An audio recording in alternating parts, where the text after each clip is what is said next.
Hello students, for today's topic is magnetic field due to circular loop carrying a current. So let's have a look.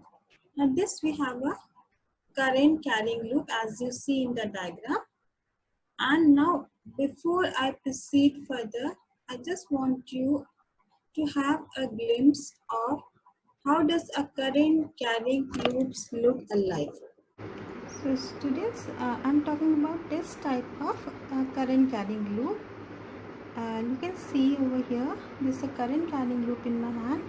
It has number of turns in it. To demonstrate, I have made different colors for different axes. So for the red color one, as you see, red color one shows the axis which is passing to the center of this loop. Then green color you can see two sticks. These are representing R. आपने कहा distance from current carrying element to point P जहाँ पर आपको magnetic field find करना है.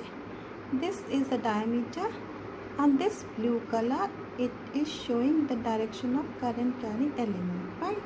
तो current carrying element तो सबसे पहले हमें देखते हैं कि DL क्रॉस R दोनों 90 पे है नहीं. हमेशा हम क्या कहते हैं कि आप कुछ भी डायरेक्शन लो, हमेशा DL और R के बीच में एंगल IDLR साइन 90 लेते हैं. तो फॉर एग्जांपल अगर मैंने इसको दूर कर रही हूँ बच्चा, देखो इस समय भी ब्लू और ग्रीन के बीच में कौन सा है 90, और मैं इसे अंदर की तरफ ले गई हूँ ग्रीन को, अब भी दोनों के बीच में 90 है ना. अब हम करते हैं क्रॉस प्रोडक्ट. DL और R का cross product is giving me a magnetic field. So what we see, this magnetic field, this is upward, this is in this plane, and magnetic field इनके perpendicular है. Yellow color line perpendicular to green, you can see, and green is perpendicular to blue. So that means DL cross R is giving me a magnetic field in this direction. अब आपने देखा जब आपका ये straight था, तो magnetic field का direction इसी plane में बढ़ता. अब आपका जब inclined हो गया है, so what we are finding that when it is inclined, I just trying to show, हमने incline करा है तो magnetic field direction is inclined. Similarly इसके diametrically opposite end पे मैंने एक और green stick लिया है from other current carrying element, वो इधर आ रहा है P पे, तो उसका magnetic field इधर जा रहा है. तो दोनों का आप देख रहे हैं inclined है, तब आप resolve करते हो तो net opposite वाले कैंसिल हो जाएंगे, रेड वाले बच जाएंगे विच विल ऐड अप. तो ऐसे बहुत सारे करंट कैरिंग एलिमेंट होंगे. मान लिया सपोज अगर आपका ये होते current carrying element upward and one down पे, सो अब देखो अगर ये दोनों भी कहाँ पर आ रहे हैं पॉइंट पी पे, इनका भी आपका मैग्नेटिक फील्ड आप खुद ही देख लो इंक्लाइंड है, रिजॉल्व होंगे. सपोज अगर आपके ये ऐसे हल्के से टर्न होते तो भी आप क्या देख रहे हो, इनका पॉइंट भी इधर आ रहा है.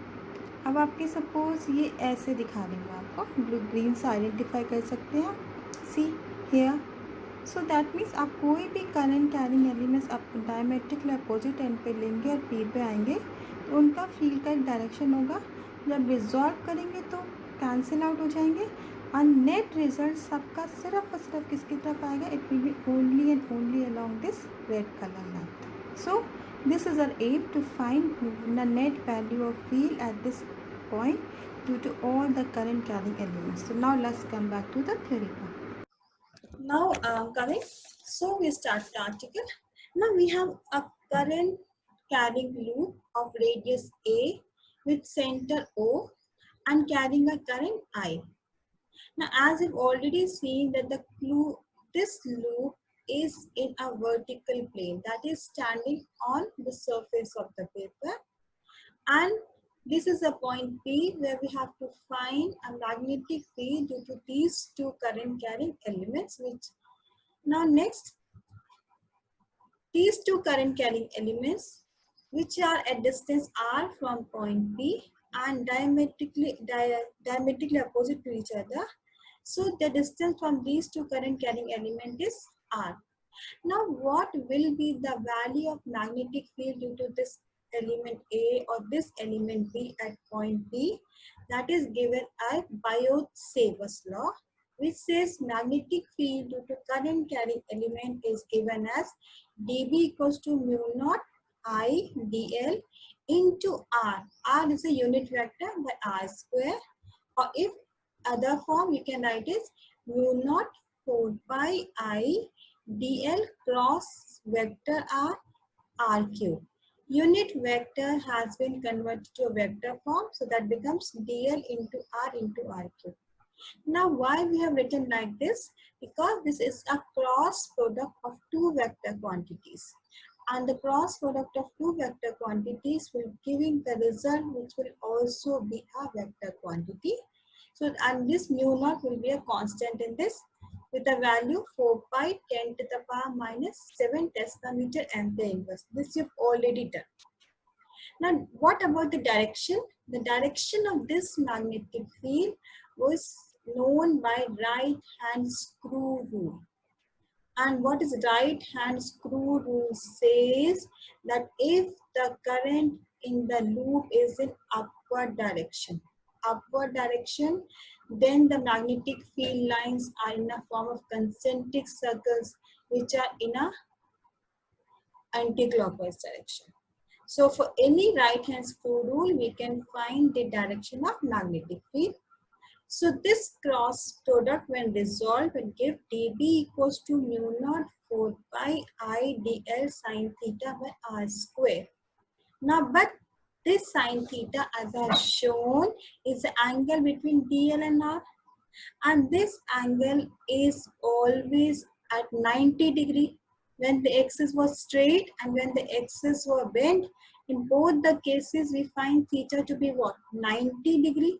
So the equation becomes dV equals to mu naught 4 pi IDL sine 90, and sine 90 equals to 1, that gives you mu naught 4 pi IDL by 4 pi r square. Now we come to the main point. Then how do we find a magnetic field at point P due to these two current carrying elements? Now when I showed you green color line, it was straight and it was bent like this, you must remember. Then it was inclined. So that means magnetic field is no more in this direction when we take an inclined arc. So again the magnetic field is in inclined direction.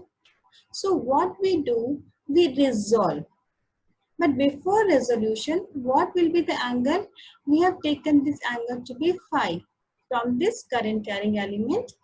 Now this is y-axis, this is x-axis. The complete angle should be 90. But from 90, if I cut out phi, I get 90 minus phi. Correct? So if this is 90 minus phi, but as we said, the angle between R and the magnetic field is also 90 degree. That means even this complete angle is 90 degree. And this is 90 minus phi. So if this is complete is 90, 90 minus 90 minus phi, that means this angle gives you phi. So if this is phi, this also is phi. So this magnetic field, which is due to the current carrying element A, is making angle phi with, so we resolve. So if we resolve, one component is along this axis and the other component is along this axis. So if we are resolving, we are getting dB cos phi and dB sin phi. So we can see, so we have resolved and getting component dB cos phi and dB sin phi. Similarly, there was another current carrying element at B. The magnetic field due to that was dB dash, the magnitude dB dash, and again the resolution of dB dash gives you dB dash sin phi and dB dash cos phi.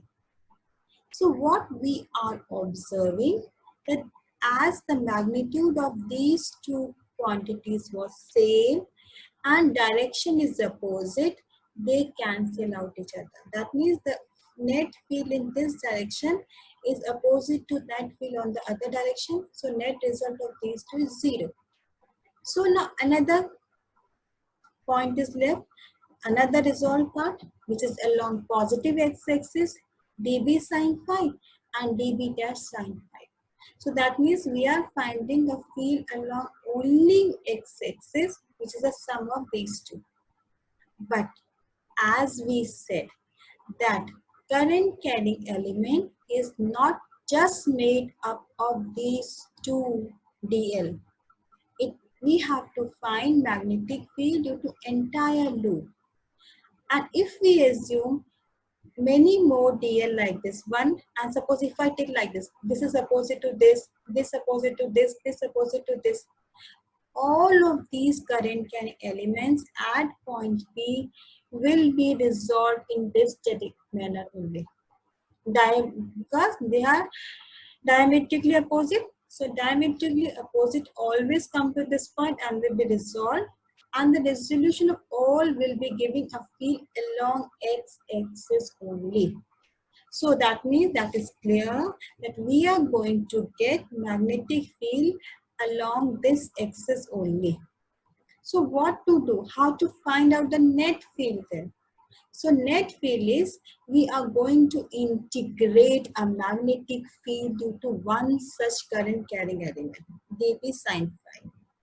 Now if it's due to one, so other, if I start adding is integrating. So I am completing the whole circumference in this case. So what we do, we will integrate this dB sin phi as a net value of magnetic field. So we get dB sin phi. So dB we already know that mu naught by 4 pi IDL by R square. This we already know. Now what about sin phi? What will be the value of sin phi? So as you can see, sin phi can be written as perpendicular upon hypotenuse, that is A by R. So sin phi gives you A by R. Now this, so we said the magnetic field can be calculated by integrating, and integration dB value we know, sin phi value we know, and we know the limits also by now, that is from 0 to 2 pi A. So we get B equals to 0 to 2 pi A dB sin phi. dB was mu naught 4 pi I dl by R square. Phi was A by R. So this is the expression we have right now. Now what do we see if we start integrating? We start integrating for substituting the value first. Mu naught 4 pi I dl. R was under root of x squared plus a square, as we have seen in the diagram. So instead of R, we are writing x squared plus a square, and as it is whole square, the root sign will not be written, x squared plus a square. For this R, under root of x squared plus a square. And now what we get? Mu naught 4 pi I a x squared plus a square to power 3 by 2. Integrate from 0 to 2 pi a dl. All these terms being constant are kept out of integral sign, and only term which is changing or we are integrating is length, that is along the entire circumference, the dl. So if we integrate, what I am going to get? Mu naught 4 pi I a x squared plus a squared 3 by 2 remains same. Integration of dl gives me L, and the limit becomes 0 to 2 pi a. So as we all know, our next step is substituting the limit. So by substituting the limit, I get mu naught 4 pi I a x squared plus a squared power 3 by 2, 2 pi a minus 0. And we get mu naught 4 pi I a x squared plus a squared 3 by 2, 2 pi a. Now this is the value of magnetic field if the loop has only single turn. But if there are more number of turns on the loop, then what will happen? We get B equals to mu naught by 2 n I a square x square plus a square to the power 3 by 2. So this is the expression which we get, because here I have cancelled out the 2 pi. So that's why I'm getting mu naught I a square x square plus a square to the power 3 by 2. So now special case. Now x was what? The distance of point P from the center of circular loop. So suppose if this distance come closer, it was somewhere here, it start coming towards the center. That means x becomes 0.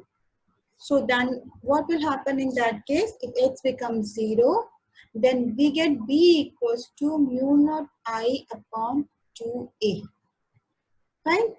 And now in second case, if we check, if x becomes very far off, that is very far, then it is very high compared to the radius. We get b equals to mu naught ia squared 2x. So this is the expression for. Now what will be the graphical representation? Because as we say, the entire field is along the axis. Now, if we are compressing the axis, the field x comes to the center of the loop, then field should be maximum over there. So what we get, if we are at the center at point B, the field value is maximum. And as we move away from the center along the axis, the value of magnetic field keep decreasing. Either we go on positive x-axis or towards negative x-axis. This is the graphical representation. Now, how can we show direction of magnetic field? Just as you've already done, just giving you a hint. So, magnetic field here can be shown like this because it was a circular loop carrying a current. So, every point is a current carrying wire. So, magnetic field, if I go by thumb rule, it is like this. It is like this. Every point it will be same, and then you can see at center it becomes straight, moving from x to positive x direction. Fine.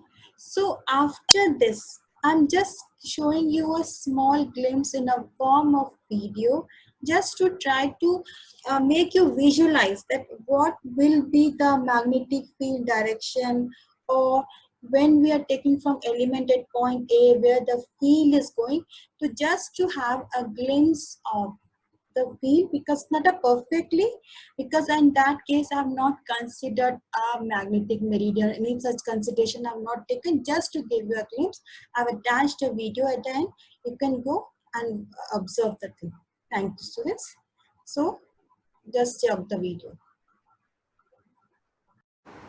Students, here I am going to demonstrate that a circular coil carrying a current develops a magnetic field around itself. So here you can see the coil. I have connected this coil through a battery, and here I have a magnetic compass which shows deflection only in case when a current starts flowing to the coil. Fine. So I'll tap the key and I'll see that if the magnetic compass get deflected or not when I pass the current through the coil. So here you can observe the deflecting.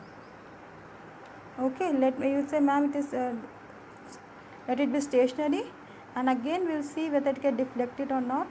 So see, it is getting deflected. Now it move above the coil and see whether the magnetic field will be there or not. So again we'll wait for the compass to be stationary, and then I'll pass. You see, can see the deflection. Fine. I'm going to the other side of the coil and I'm leaving it here, and again I'll wait for the deflection. Let it be stationary first, and then again I'll press the key and see whether the deflection is there or not. You can see. So that means whenever a current is passing through the coil, at that time the magnetic compass is getting deflected.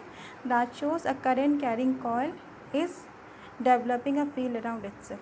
Now if it was on the periphery of the coil, now if I come to the other part, say at the center of the coil, say somewhere here. So this is red color line is the axis. So just below the axis you can see. Can you see the deflection just below the axis? You can't see, you have the compass, I think you can see just below the axis. I want you to show the compass. You can hear. Now I am getting above the axis, so I'll just see to it what will be the direction. You can see deflection, and inside the coil you can see this is the magnetic field in this. So this was that a current carrying coil is developing a field, and it's very strong at the center. You have seen with the deflection needle, it's very strong at the center of the coil. Now same I want to prove that if the current, this coil, through this coil, if I am interested in finding a magnetic field and at any point on the axis, suppose from the axis which is passing through the center of this coil, if I take any point where my when I am pointing, I am interested to find a magnetic field over here, then we have done that whenever these are the two lines, so this white color if I take as a current carrying element, so on this side is a current carrying element, current is going in this direction, it's anti-clockwise. Blue color line shows this is the direction of current carrying element. This is current carrying element at distance r from point P. So first thing is the angle. Angle will always be 90 degree, because for example suppose right now green color is here. If I move it like this, green color, again the angle between blue and my white stick is at 90 degree. So even every time, even I move it like this, every time with current carrying element, the distance always remain 90 degree. So now if this is one axis, say right now it is z axis, this is another axis, that is d ideal, this is r, and when we find the cross product, when we say we get magnetic field according to Biot-Savart's law, and the direction of that field should be perpendicular to both current carrying element as well as this r. So you can see over here, this is making an angle 90 degree. Now third axis, this is yellow color one. This yellow color indicates the direction of magnetic field at this particular point. This is current carrying element, this is at 90 degree with this, and again this is at 90 degree with this, due to this current carrying element. Now if I take another current carrying element on this side, again you can see this will be the r, and this yellow one will show the direction of magnetic field at this point.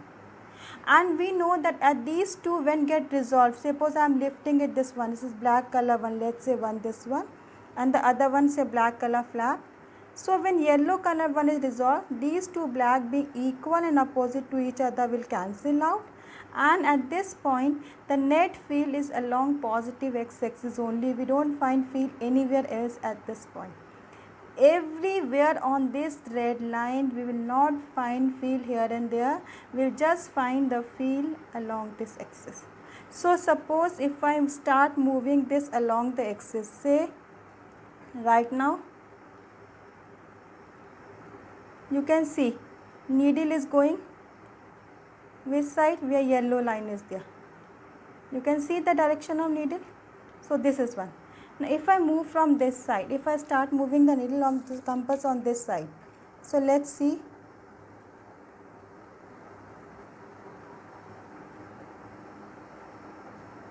You can see it's moving towards my right. You can see the compass moving towards my right, the compass movement. See, it's towards my right. And if I am on here, it will be again towards this side.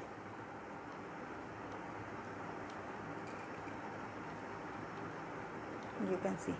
So that means if I am moving along green color line, the compass needle is deflecting this side, and here is this side. Now if